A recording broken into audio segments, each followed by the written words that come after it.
بسم اللہ الرحمن الرحیم۔ حضرت ابو ہریرہ رضی اللہ تعالی عنہ کی روایت ہے کہ نبی کریم صلی اللہ علیہ وسلم نے ارشاد فرمایا، جس کا مفہوم یہ ہے کہ جو شخص بغیر کسی عذر اور سفر کے رمضان المبارک کا ایک روزہ چھوڑ دے تو اس کی قضا کے طور پر اگر وہ ساری عمر روزے رکھتا رہے گا تو رمضان کے ایک روزے کا بدل نہیں ہو سکتا۔ یہ سنن ترمذی کی روایت ہے۔ رمضان کے روزوں کو اللہ تعالیٰ نے فرض قرار دیا۔ قرآن کریم میں اللہ کا ارشاد ہے، کتب علیکم الصیام، کہ اے ایمان والو ہم نے تمہارے اوپر رمضان کے روزے فرض کیے ہیں، تم پر رمضان کے روزے فرض کیے گئے ہیں۔ جس طریقے سے نماز فرض اور ضروری ہے، اسی طریقے سے روزہ بھی فرض اور ضروری ہے، اور بغیر کسی شدید مجبوری کے روزہ چھوڑنے کی اجازت کسی بھی صورت میں نہیں ہے۔ انسان مجبور ہے، بہت ساری مجبوریاں اس کو لاحق ہوتی ہیں، تو اس کی مجبوریوں کے پیش نظر شریعت نے اس کو رخصت بھی دی ہے۔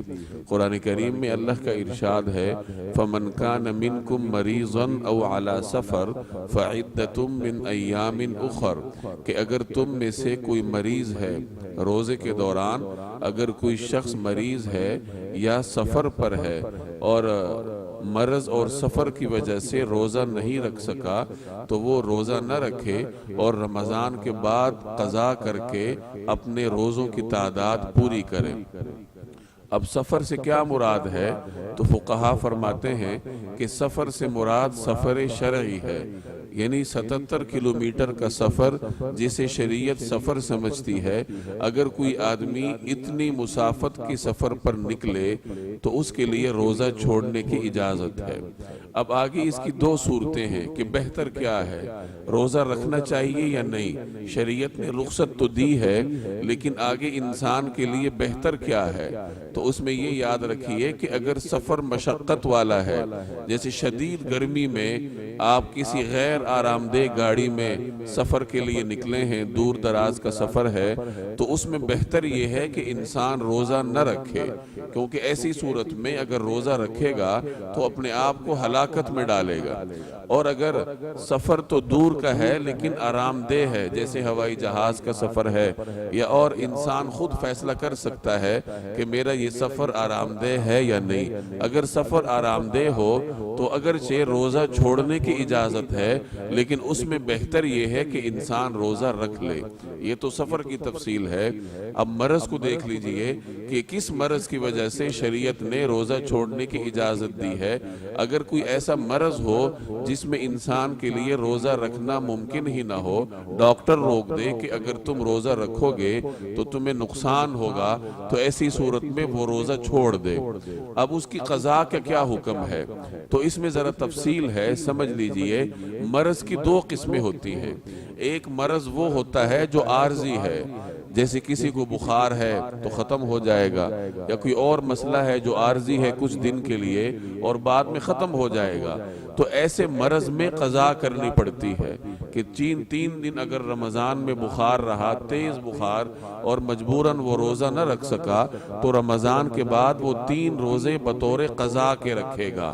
یہ اس مرض کا حکم ہے جو عارضی ہوتا ہے۔ بعض مرض ایسے ہوتے ہیں جو دائمی ہوتے ہیں، جیسے کسی کو بہت ہائی شوگر ہے اور معمولی نوعیت کی شوگر تو روزے سے نہیں روکتی، لیکن اگر کسی کو بہت ہائی شوگر ہو اور ڈاکٹروں نے منع کیا ہو کہ تم روزہ نہیں رکھ سکتے، یہ ایک ایسا مرض ہے جس کے ٹھیک ہونے کا امکان نہیں ہے، ساری عمر ساتھ لگا رہتا ہے۔ اسی طریقے سے بڑھاپا ہے، ایک آدمی بوڑھا ہے، انتہائی کمزور ہے، بڑھاپے کے آخری مراحل میں ہے، تو وہ بڑھاپے کی وجہ سے روزہ نہیں رکھ سکتا۔ اور یہ بڑھاپا ایک ایسا مرض ہے جو کہ انسان کے ساتھ لگا رہتا ہے، وہ واپس تو نہیں آئے گا جوانی کی طرف۔ تو اگر کوئی ایسا مرض ہے جو کہ دائمی ہے یا بڑھاپا ہے اور اس کی وجہ سے وہ روزہ چھوڑ دے، تو ایسا مریض پھر بعد میں قضا بھی نہیں کر سکتا، کیونکہ اس کا تو مرض اس کے ساتھ مستقل طور پر لگا ہوا ہے۔ اب وہ کیا کرے گا؟ تو وہ فدیہ دے گا۔ اور فدیہ کتنا ہوتا ہے؟ تو ایک روزے کا فدیہ ایک صدقہ فطر کے برابر ہوتا ہے۔ صدقہ فطر مختلف حسابات سے انسان دیتا ہے، اپنی گنجائش کو دیکھتے ہوئے گندم کے حساب سے بھی دیتا ہے، جو کے حساب سے بھی دیتا ہے، کشمش کے حساب سے بھی دیتا ہے۔